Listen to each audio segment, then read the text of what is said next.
Hello students, welcome to Srinath academy. ఈ వీడియోలో మనం ఇంటర్మీడియట్ ఫస్ట్ ఇయర్ ఫిజిక్స్ నుంచి one of the most important 4 marks question ఇద్దాం students. ఓకేనా? సో అది వచ్చేసి what is geostationary satellite, state it uses అనమాట.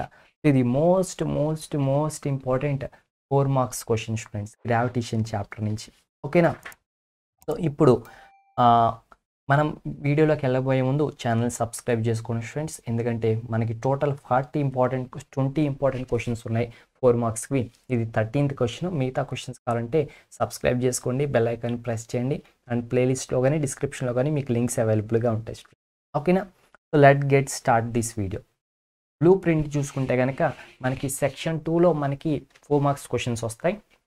అండ్ క్వశ్చన్ పేపర్లో 16th క్వశ్చన్ మనకి గ్రావిటేషన్ చాప్టర్ నుంచి వచ్చే ఛాన్స్ ఉంది. ఓకేనా?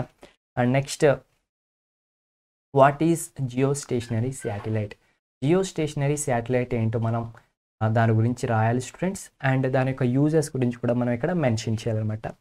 సో చూస్తే ఇది ఇంపార్టెంట్ 4 మార్క్స్ క్వశ్చన్ అని చెప్పుకున్నాం already. And if the period of revolution of any artificial satellite is equal to the period of rotation of earth, then it is called as geostationary satellite. So ఇప్పుడు earth ఉందని మనకు తెలుసు స్టూడెంట్స్. So earth ఉంది, and earth చుట్టూ మనకి natural satellites, artificial satellites revolve అవుతూ ఉంటాయి. అండ్ న్యాచురల్ శాటిలైట్ వచ్చేసి మూన్ అనమాట. సో అండ్ ఆర్టిఫిషియల్ శాటిలైట్స్ చాలా రివాల్వ్ అవుతూ ఉంటాయి. సో ఇక్కడ పీరియడ్ ఆఫ్ రివల్యూషన్ అంటే ఏంటి? సో ఇప్పుడు ఎర్త్ ఉంది, అండ్ ఎర్త్ చుట్టూ ఒక రౌండ్ ఇలా వెళ్ళి ఇలా రావడానికి ఎంత టైం పడుతుందో ఆ టైం పీరియడ్ని, ఆ టైంనే పీరియడ్ ఆఫ్ రివల్యూషన్ అని అంటాం. సో ఎర్త్ చుట్టూ శాటిలైట్స్ తిరిగి వస్తాయి కాబట్టి అది ఎర్త్ నుంచి ఎంత దూరంలో రివాల్వ్ అవుతుంది అనే దాన్ని బట్టి దానికి ఎంత టైం పడుతుంది అలా ఒక రౌండ్ వేసి రావడానికి అనేది డిపెండ్ అయి ఉంటుంది స్టూడెంట్స్. సో ఇప్పుడు ఎర్త్ కూడా తన చుట్టూ తాను తిరుగుతుంది, ఎర్త్ రొటేట్ అవుతుంది కదా. సో ఎర్త్ రొటేట్ అవ్వడానికి కూడా కొంత టైం పడుతుంది. ఎర్త్ రొటేట్ అవ్వడానికి కూడా, రొటేట్ అయ్యి మళ్ళీ ఏదే పొజిషన్ రావడానికి కొంత టైం పడుతుంది.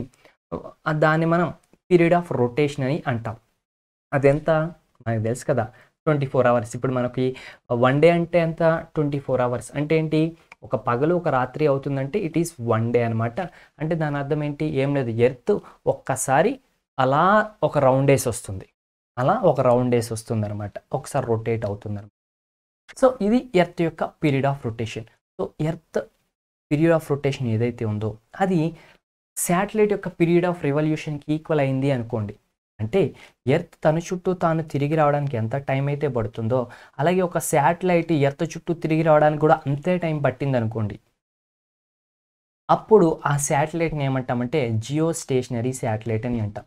వర్డ్లోనే మీరు ఉంది అబ్జర్వ్ చేసుకోవచ్చు. జియో అంటే ఎర్త్, స్టేషనరీ అంటే స్టేషనరీగా ఉంటుందని. అంటే మీకు అర్థమయ్యేలా చెప్తాను అనమాట స్టూడెంట్స్. సో ఇప్పుడు ఎర్త్ ఇలా ఒక రౌండ్ వేయడానికి 24 అవర్స్ పడుతుంది, అండ్ ఈ శాటిలైట్ ఒక రౌండ్ వేయడానికి కూడా 24 అవర్సే పడుతుంది. ఇప్పుడు ఎర్త్ మీద నేనున్నాను, నేను ఇక్కడ ఉన్న ఎర్త్ మీద, మళ్ళీ ఇట్లా రొటేట్ అయ్యి ఎర్త్ రొటేట్ అయ్యి మళ్ళీ ఇదే పొజిషన్కి రావడానికి 24 అవర్స్ పడుతుంది. సపోజ్ నా పైన ఆకాశంలో ఒక శాటిలైట్ ఉంది, జియో స్టేషనరీ శాటిలైట్ ఉంది. సో అది నాకు ఎలా కనిపిస్తుందంటే కదలట్లేదు, మూవ్ అవ్వట్లేదు అన్నట్టు కనిపిస్తుంది. ఎలా కనిపిస్తుంది? స్టేషనరీగా కనిపిస్తుంది అనమాట. ఎప్పుడు స్టేషనరీగానే కనిపిస్తుంది. ఎందుకు? దాని యొక్క వెలాసిటీ ఎంతో నా యొక్క వెలాసిటీ కూడా అంతే. సో నేను ఇలా ఒక రౌండ్ వేయడానికి ఎంత టైం పడుతుందో అది కూడా ఒక రౌండ్ వేయడానికి అంతే టైం పడుతుంది. అంటే రెండింటి యొక్క వెలాసిటీ ఒకటే. సో నాకు రిలేటెడ్గా చూస్తే అది స్టేషనరీగా కనిపిస్తుంది. సో జియో స్టేషనరీ అంటే ఎర్త్కి రిలేటెడ్గా అది స్టేషనరీగా ఉంటుంది అనమాట. సో దాన్ని మనం జియో స్టేషనరీ శాటిలైట్ అని అంటాం స్టూడెంట్స్. ఓకేనా? సో ఈ జియో స్టేషనరీ శాటిలైట్స్ యొక్క టైం పీరియడ్ ఎంత ఉంటుంది? సో 24 అవర్స్ ఉంటుంది. ఎందుకంటే ఎర్త్ యొక్క టైం పీరియడే జియో స్టేషనరీస్ యొక్క టైం పీరియడ్. ఎర్త్ యొక్క time period 24 hours. So geostationary satellites యొక్క టైం పీరియడ్ కూడా 24 అవర్స్ అనమాట. అండ్ నెక్స్ట్ వచ్చేసి మనం చెప్పుకున్నాం ఎర్త్ రిలేటెడ్గా చూస్తే ఇది ఎలా ఉంటుంది? స్టేషనరీగా ఉంటుంది. స్టేషనరీగా ఉంటుంది. ఇది ఒక పాయింట్ మీరు రాసుకోవాలంటే రాసుకోవచ్చు.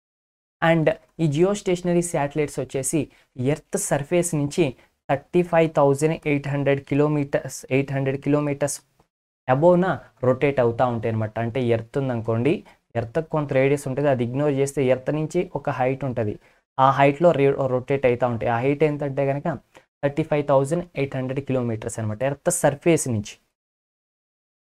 ఓకేనా? That's it. సో ఇప్పుడు దీని యొక్క యూజెస్ గురించి మాట్లాడుకుందాం. ఈ జియో స్టేషనరీ శాటిలైట్స్ వల్ల యూజెస్ ఏంటి సార్ అంటే యూజెస్ వచ్చేసి, సో ఇది ఎర్త్ పైనే రొటేట్ అవుతూ ఉంటుంది కాబట్టి దీనివల్ల మనకి ఏం యూజ్ అంటే కనుక స్టూడెంట్స్ అప్పర్ లేయర్స్ ఆఫ్ అట్మాస్ఫియర్ని మనం స్టడీ చేయొచ్చు అనమాట. అట్మాస్ఫియర్ యొక్క అప్పర్ లేయర్స్ని మనం స్టడీ చేయొచ్చు. అండ్ ఏంటంటే కనుక అట్మాస్ఫియర్లో వచ్చే చేంజెస్ని మనం ఫోర్కాస్ట్ చేయొచ్చు. So to forecast atmosphere changes, అట్మాస్ఫియర్లో వచ్చే చేంజెస్ని మనం ఫోర్కాస్ట్ చేయొచ్చు. అండ్ ఇంకా రీసెర్చ్ చేయొచ్చు. అంటే మనం ఎర్త్ సర్ఫేస్ మీద చాలా ఎక్స్పెరిమెంట్స్ చేసి చాలా రీసెర్చ్ అనేది మనం చేయొచ్చు అనమాట స్టూడెంట్స్. అండ్ ఎర్త్ యొక్క షేప్ని అండ్ సైజ్ని మనం ఫైండ్ అవుట్ చేయొచ్చు. షేప్ అండ్ సైజ్ని కూడా మనం ఫైండ్ అవుట్ చేయొచ్చు. సో ఇవన్నీ కూడా దీనికి రిలేటెడ్గా ఉన్న యూజెస్ స్టూడెంట్. ఓకేనా? So that's it friends. So మనకి క్వశ్చన్ కంప్లీట్ అయిపోయింది అనమాట. నెక్స్ట్ ఇంపార్టెంట్ క్వశ్చన్ మీకు కావాలంటే డిస్క్రిప్షన్లో లింక్ ఉంది, వెళ్ళి చూసేయండి student. So don't forget to subscribe the channel. Please like the videos, share the videos, comment below if you have any doubts. Okay, bye bye students.